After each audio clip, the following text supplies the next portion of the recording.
Difatti l'invito a partecipare è soprattutto rivolto ai 17 carri e i 6 gruppi che animeranno il Carnevale di Treviso.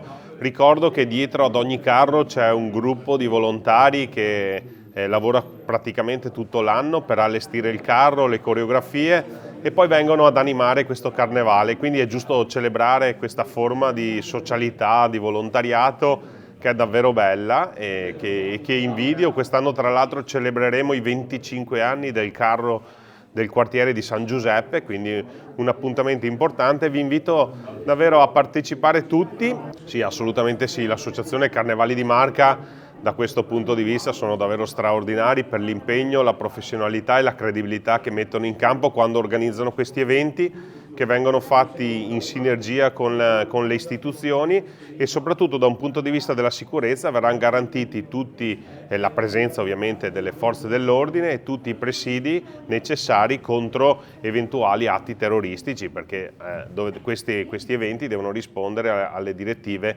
nazionali contro l'antiterrorismo. Però visti anche i carnevali degli altri anni, insomma sarà davvero un carnevale bello, aperto a tutti, per le famiglie e molto sicuro. Insomma, è un periodo vivace da un punto di vista dei cantieri. Ricordo che stiamo realizzando la rete fognaria, il rifacimento di Viale Cesare Battisti, stiamo realizzando il nuovo acquedotto e quindi qualche disagio legato alla presenza di cantieri c'è stato. Abbiamo modificato il percorso, però la tribuna naturale, che sono le mura, saranno la cornice di questo carnevale, quindi vi invito a partecipare tutti. Come ogni anno qualche cantiere magari ti fa modificare il percorso, però niente di trascendentale, quindi vi aspettiamo tutti. Sarà 1,5 chilometri di sfilata e quindi vi aspettiamo.